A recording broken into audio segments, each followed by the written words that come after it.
My sister slept with my fiancé 2 weeks before our wedding, so I took back the one thing they didn't see coming. Stay with me till the end, because this isn't just a story about betrayal. It's about finding the strength to take back control when the people closest to you rip your world apart. 2 weeks before the day I was supposed to marry the love of my life, I was sitting in my small apartment surrounded by wedding plans. My living room table was covered with seating charts, little name cards, and fabric swatches for the bridesmaids' dresses. Everything was supposed to be perfect. My fiancé, Grant, was working late that night, or so I thought.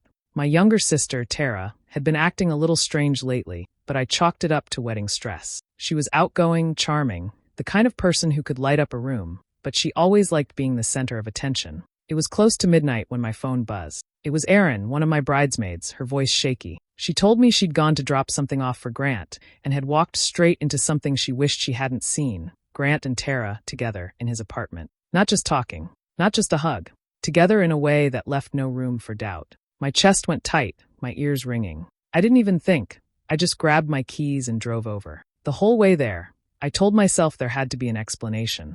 Maybe Erin was mistaken. Maybe it wasn't what it looked like. But deep down, a part of me already knew. When I opened the door, the first thing I saw was Tara standing in the middle of Grant's apartment, wearing his shirt. My shirt, the one I'd bought him for his birthday last year. Her hair was messy, her expression smug, like she'd been waiting for me to walk in. Grant froze, his mouth opening and closing like he was scrambling for the right words. "Lena, it's not what," he started, but Tara cut him off, smirking. "You were never enough for him," she said, like she was proud of herself. I couldn't speak. My throat burned, my hands shook, but I didn't cry. Not yet. I just turned around, walked out, and closed the door behind me. The cold night air hit my face as I reached my car, but it didn't clear my head. Everything felt numb, like I was outside my own body, watching my life fall apart. I drove home on autopilot, my mind replaying her smirk over and over. The sister I'd grown up with, the man I thought I'd spend my life with. And now, in one night, both were gone. I didn't scream. I didn't beg for answers.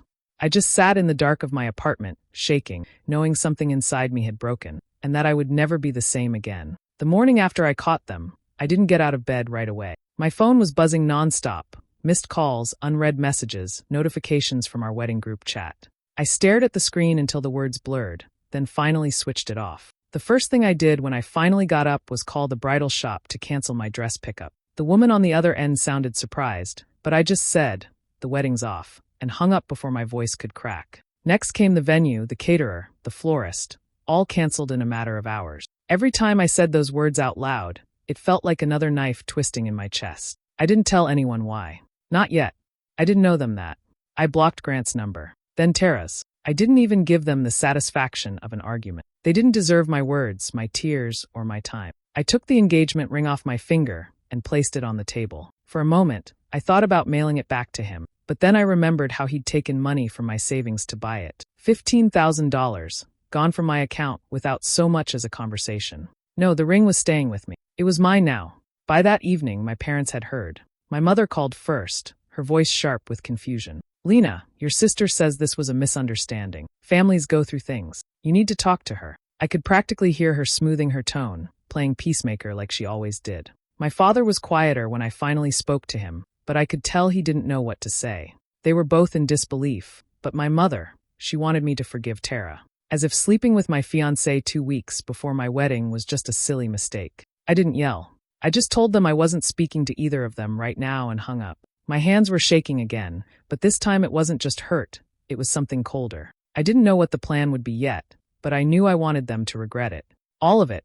Work became my escape, but even there, the cracks showed. One afternoon, in the middle of my shift at the hospital, I ducked into the break room and burst into tears. I tried to muffle the sound, but the sobs kept coming, my face buried in my hands. That's when Miles Turner, a coworker I'd barely spoken to outside of passing shifts, quietly walked in. He didn't push for details. He just poured me a cup of coffee, set it on the table, and sat across from me without a word. His silence wasn't awkward. It was steady, like an anchor I didn't know I needed. That night, I lay in bed staring at the ceiling, replaying everything. My heart still hurt, but somewhere under the ache, something else was forming, the first spark of an idea.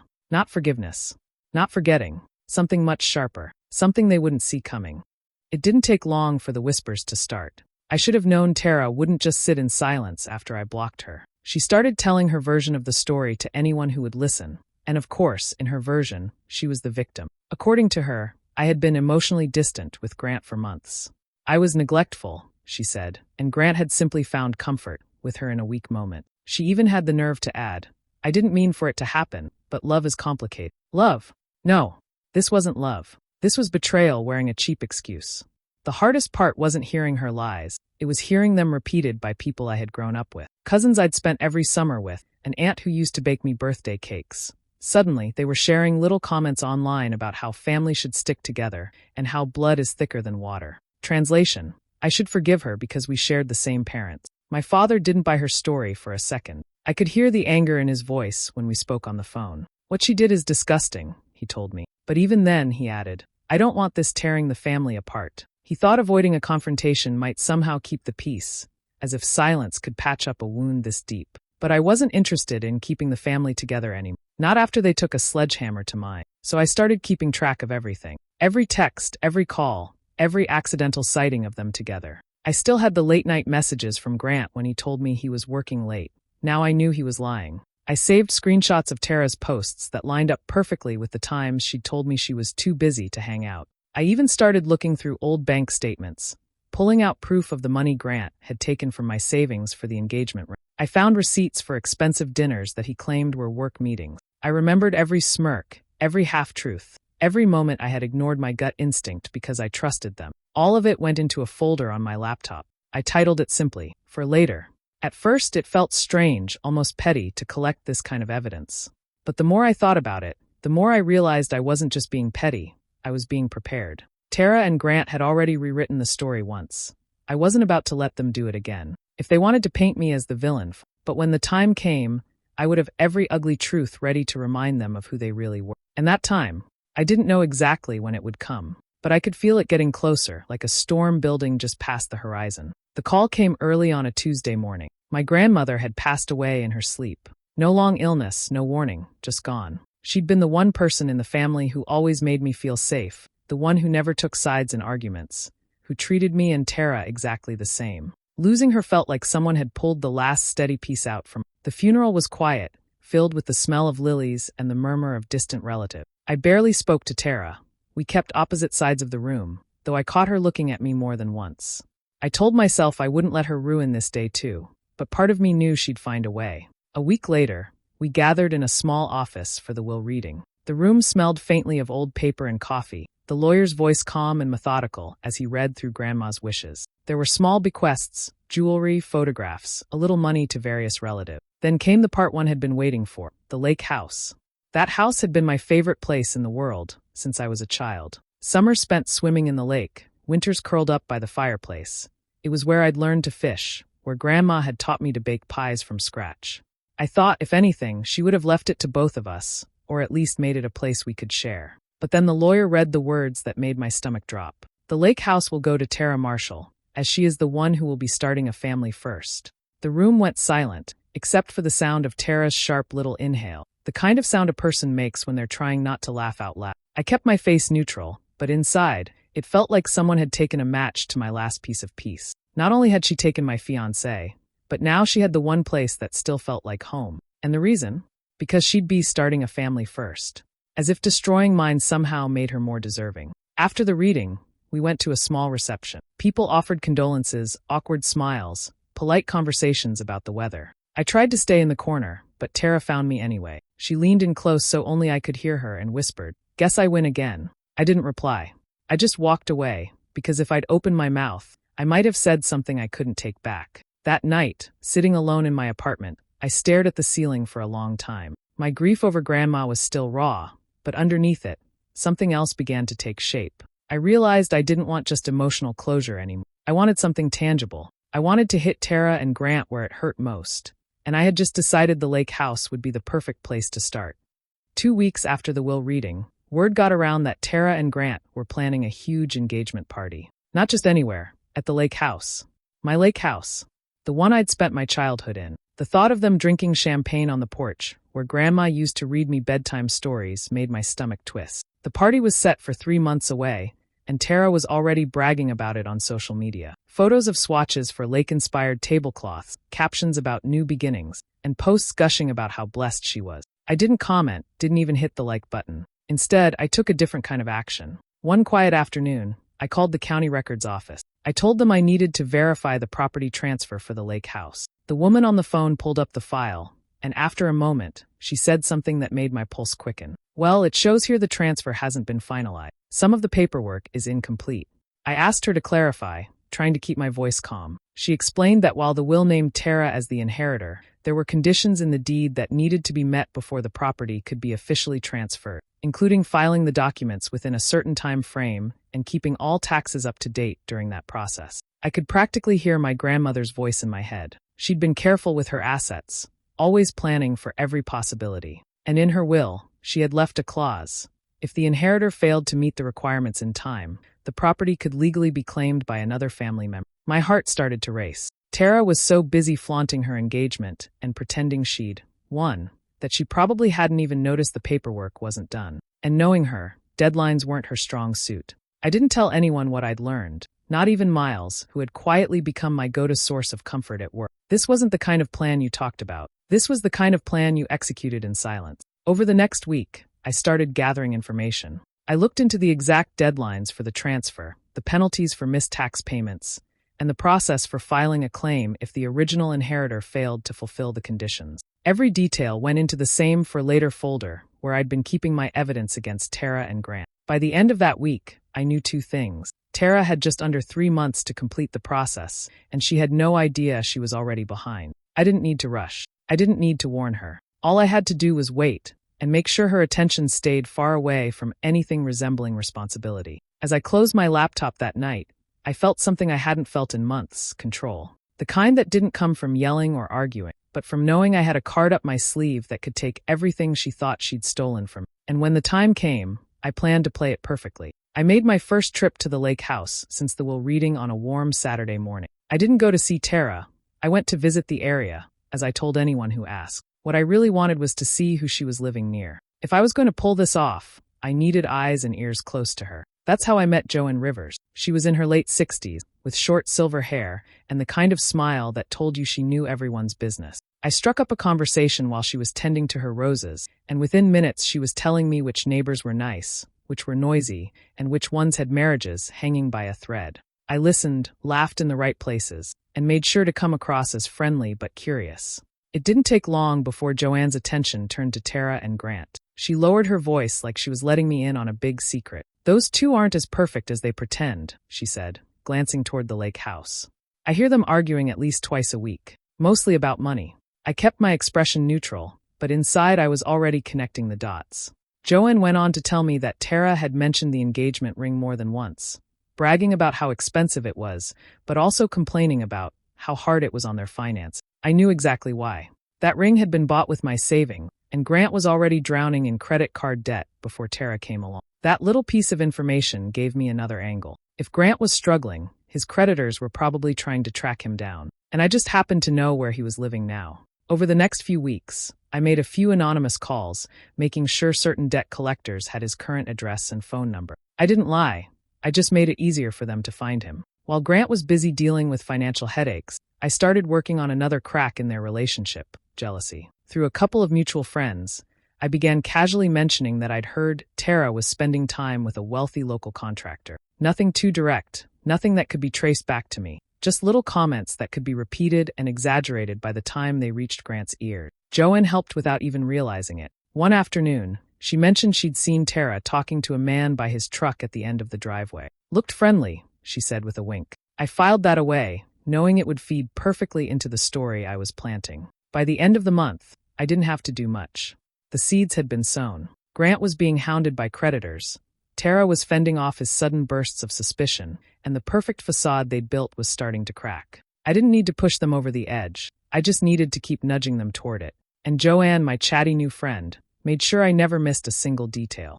The family barbecue was supposed to be a casual Saturday gathering at my uncle's place. Burgers, corn on the cob, kids running around in the yard. I knew Tara and Grant would be there, and that was exactly why I made sure to show up early. By the time most people had arrived, I was already helping set out food, laughing with cousins, and looking as relaxed as possible. They showed up almost an hour late. Tara climbed out of the car first, sunglasses on, hair a little too perfectly styled for a backyard cookout. Grant followed, carrying a covered dish in one hand and looking like he'd rather be anywhere else.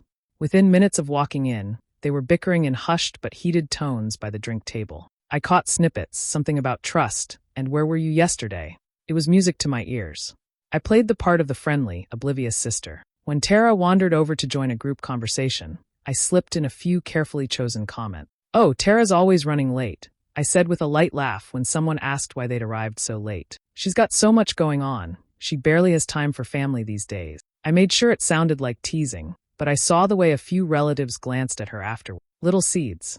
The real move came later. While everyone was eating, I set my phone down on the picnic table, the screen unlocked and angled just enough for anyone walking by to see. On it was a single photo, taken by Joanne, of Tara hugging the wealthy contractor I'd been hinting about for weeks. The hug was innocent enough to have an explanation, but close enough to raise eyebrows in the right mind. I excused myself to grab a drink, leaving the phone where it was. It didn't take long. Out of the corner of my eye, I saw Grant walk by, slow down, then stop. His expression darkened instantly. He stared at the photo for several seconds before shoving the phone back down on the table a little too hard. He didn't come over to me. He went straight to Tara, his voice sharp enough that heads started to turn. "Care to explain this?" I heard him say, holding his hands out as if demanding an answer. Tara glanced around, clearly aware of the audience, and tried to shush him, but Grant was already on edge. Within moments, he stormed off toward the car. Tara followed, hissing something under her breath, her heels sinking into the grass as she chased after him. The conversation around the yard turned awkwardly quiet,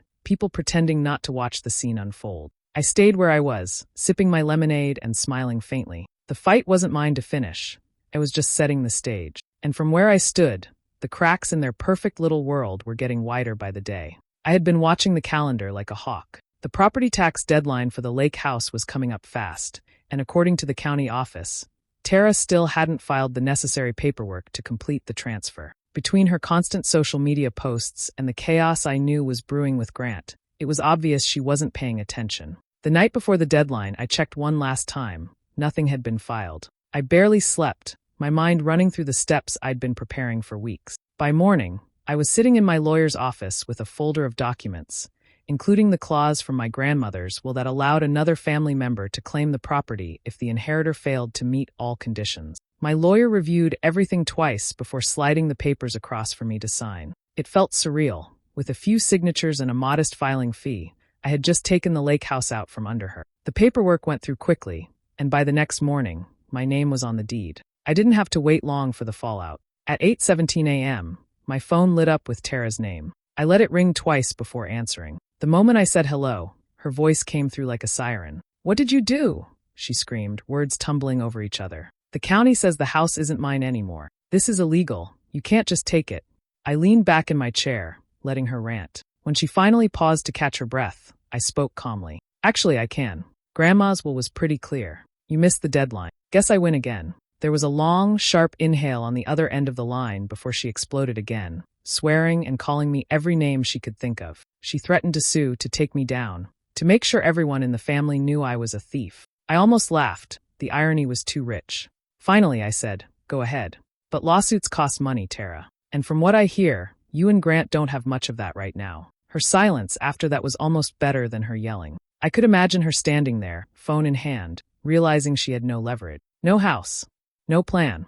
Just the mess she'd made for herself. When she hung up, I sat there for a moment, letting the satisfaction sink in. This wasn't just about winning a property. This was about taking back something she had stolen from me in spirit long before she'd ever put her name on that. That afternoon, I drove out to the lake. I unlocked the front door, stepped inside, and breathed in the familiar scent of cedar and lake water. For the first time in months, I felt like something in my world had been set right. And the best part was, this was only the beginning. It didn't take long for the lake house switch to start a chain reaction. Without the property as a backdrop for their perfect engagement, Tara and Grant's cracks became chasms. Word started to spread, and not from me this time, that Grant had finally learned a few truths Tara had been keeping from. One of those truths? She had still been in touch with the contractor I'd planted in his mind months ago. Joanne had seen them together more than once, and apparently, someone else had snapped a photo of them having lunch. And it wasn't as innocent-looking as the one I'd left on my phone at the barbecue. Grant confronted her, and she denied it at first, but the evidence was too solid. It wasn't just the contractor. He found out about the money she'd been spending behind his back, expensive shopping trips, luxury spa days, all while his creditors were breathing down his neck. The final blow came at a trendy little restaurant downtown. They'd gone there for what was supposed to be a date night, but halfway through the meal, witnesses said their voices started to rise. First sharp words, then accusations, and finally, Grant saying loudly enough for half the place to hear, "You're a liar, Tara, and I'm done." He tossed his napkin on the table, stood up, and walked out. Tara followed, shouting after him, but he didn't look back. By the end of the week, Grant had packed up and left town. No one knew exactly where he went, and no one seemed particularly interested in finding out. Tara, on the other hand, had moved back in with our parents, sulking and snapping at anyone who dared to bring up the breakup. The family members who had sided with her during the early drama suddenly had a lot less to say. At gatherings, they avoided eye contact, kept their conversations short, and quickly changed the subject if my name came up. It was almost amusing to watch them scramble to stay neutral now that their golden girl had fallen off her pedestal. I didn't rub it in, not openly. Instead, I planned something small, something for the people who had stood by me when it mattered. A quiet dinner at the lake house. The evening was simple, just my father, Miles, and a couple of close friends. We grilled on the back porch, the scent of smoky meat mixing with the cool breeze coming off the water. Laughter drifted over the lake, and for the first time in what felt like forever, I felt my shoulders relax. As the sun dipped below the trees, I stood at the edge of the dock, listening to the gentle lapping of the water. This place had always been my safe haven, and now it was mine again, not because it was given to me, but because I had taken it back. And I knew deep down that this chapter was almost ready to close on my terms. It was months before I saw Tara again. By then, the gossip had died down, Grant was long gone, and the lake house had become my refuge. I'd repainted the porch, fixed the loose steps, and filled the place with little reminders of my grandmother. The quilt she made me when I was 10, the framed photos of summer afternoons by the dock. Life had finally quieted, and I was learning to enjoy the stillness. One rainy afternoon, there was a knock at my door. I wasn't expecting anyone. When I opened it, there she was, Tara, looking nothing like the smug sister who had once gloated over winning. Her hair was pulled back messily, her makeup smudged, and her eyes red like she'd been crying for hours. "Lena," she started, her voice breaking. I need to talk to you." I didn't say anything. I just leaned against the doorframe, letting her spill whatever she'd come to say. She told me she'd lost most of her friends after things fell apart with Grant, that she was broke, moving between jobs, and tired of feeling like everyone was against her. Then came the real reason she was there. She wanted my forgiveness. "I know I don't deserve it," she said, tears sliding down her cheeks. "But I'm your sister. We can fix this.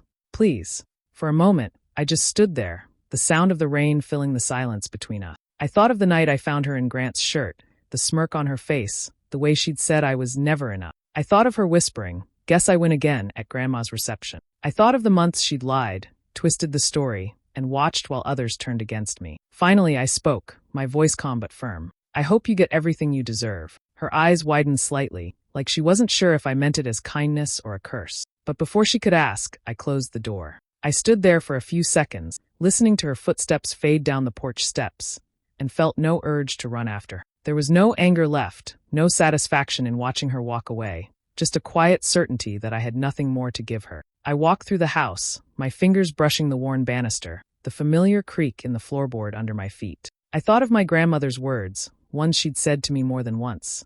Some debts are paid in ways money can't measure. Back then, I didn't fully understand what she meant. Now I did. I poured myself a glass of wine and stepped out onto the porch. The rain had stopped, and the clouds were breaking, letting streaks of orange and gold spill over the lake. I settled into the chair, breathing in the cool air, watching the water ripple under the fading light. This time the view and my life were entirely on my terms. What about you? Do you think Lena made the right choice by shutting the door on Tara for good, or should she have given her another chance? Share your thoughts in the comments. I'd love to hear your take. And if you enjoy stories like this, make sure to subscribe and hit the notification bell so you're always the first to know when a new one drops.